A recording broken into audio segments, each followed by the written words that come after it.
Welcome in to Duval Daily presented by GenJag.com. I'm Jordan DeLugo. Thank you so much for tuning in. Thanks for being here. Jaguars at Eagles. Jags fall 29-21 in the city of brotherly love.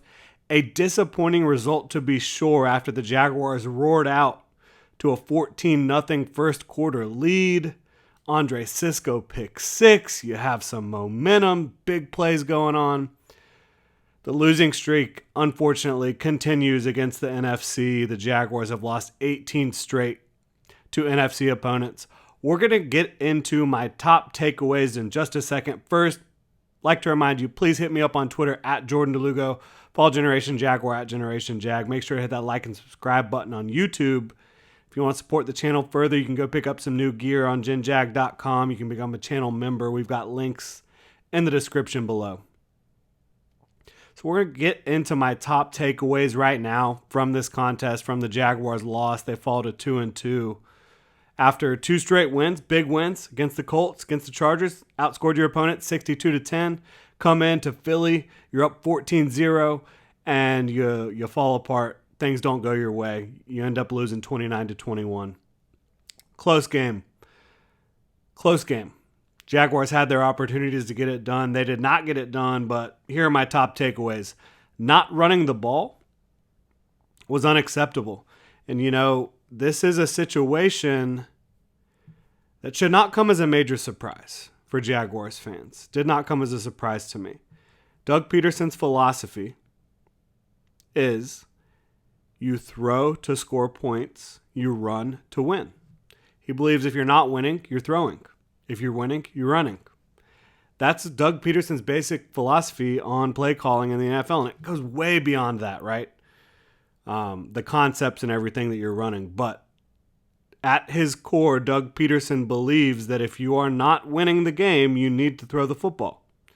If you are winning the game, you need to run the football. Well, as soon as the Jaguars got their 14-0 lead, they started turning to the air far too often. They did not run the ball in this football game. As soon as the Eagles started coming back early on in this one, the Jaguars abandoned the run.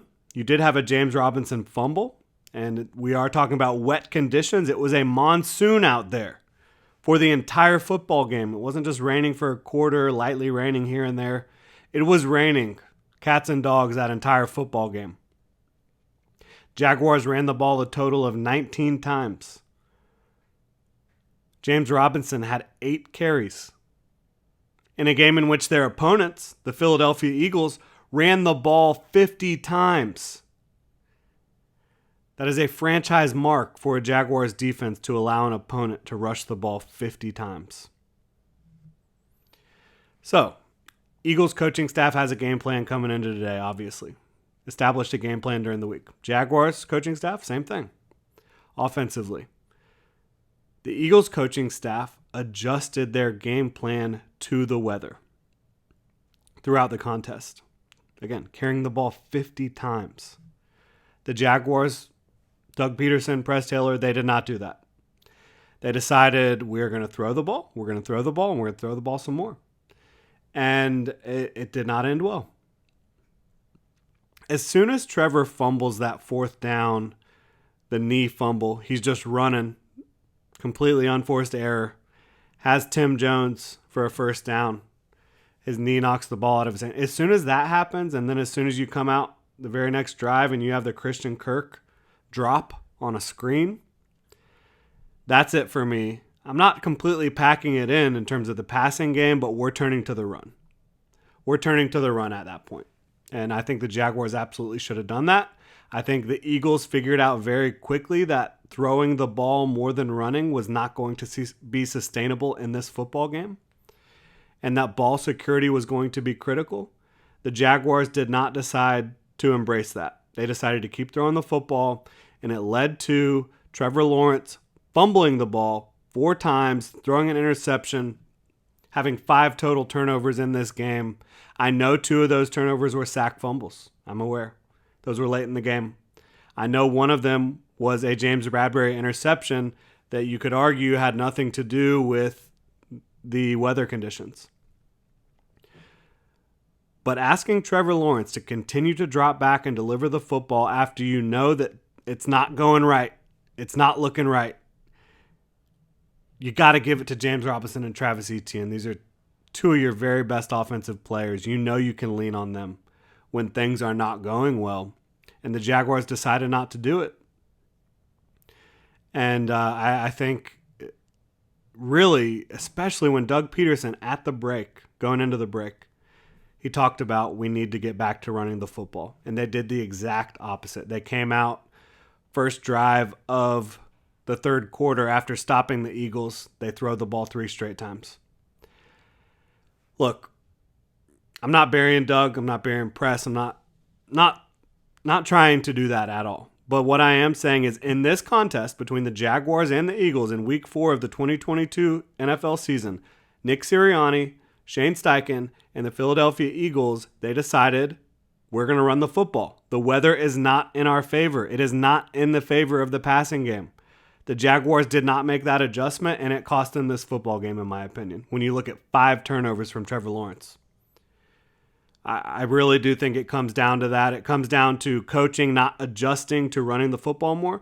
But obviously, I'm not giving Trevor Lawrence a pass on this, okay?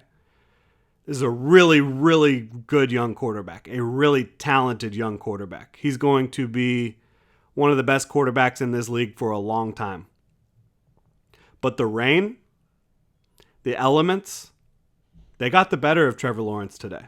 There's no question about it. People are asking me, why is Trevor Lawrence not playing well today? The elements beat him when it comes to not showing ball security, when it comes to his receivers really not being able to hold on to the ball. You talk about Christian Kirk. This is a guy that through 3 games had been pretty much perfect for the Jaguars. Free agent signing in 2022. Big time. $18 million per year free agent signing.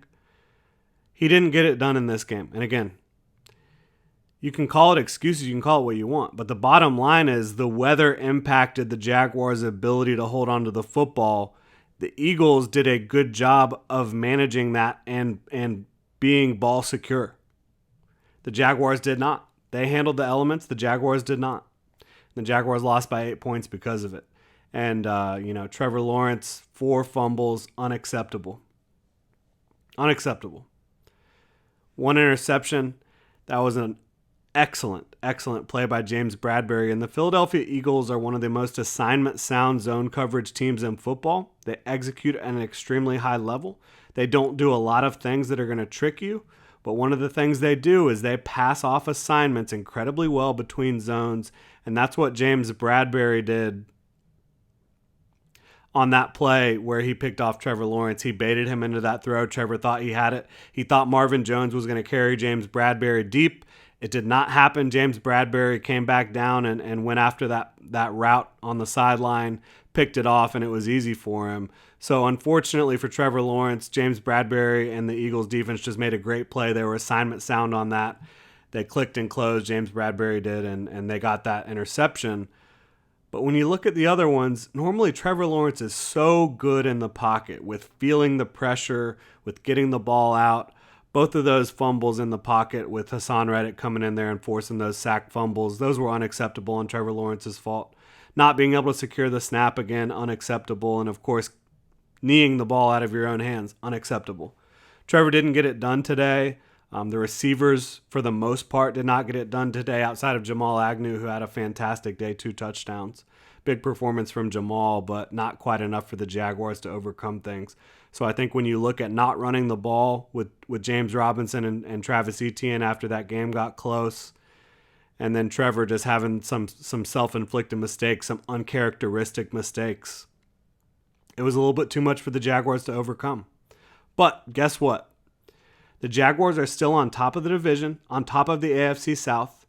They have 2 straight division games coming up, 1 at home against the Texans next week, 1 on the road against the Colts. They have an opportunity to put themselves further ahead in this division. They're 2-2, so are the Tennessee Titans after they got another victory today. But the Jaguars currently hold the tiebreaker, so they are in first place in the division. If the season ended today, your Jaguars would still be in the playoffs.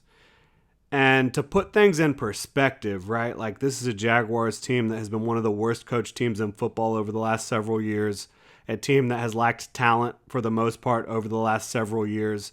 And for them to be in the position that they are in at 2-2 on top of their division after 4 weeks of the 2022 regular season, 4 weeks of the Doug Peterson regime, when you talk about the regular season, sure, they got here earlier than this. They got here, in the offseason. They were able to go throughout free agency and the NFL draft and training camp, OTAs, all that. I know that.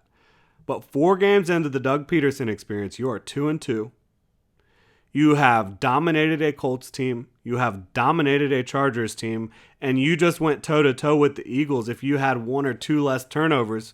Again, Trevor Lawrence had 5 turnovers in this game. You're right there. And the Jags, they hold the cards in the AFC South. If they take care of business, they're in control of their own destiny.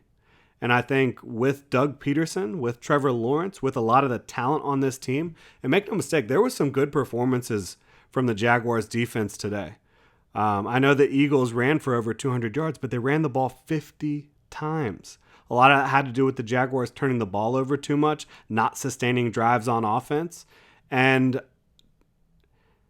I think Mike Caldwell has done a hell of a job as the Jaguars defensive coordinator at this point, but there were some run fits that the Jaguars just did not fit.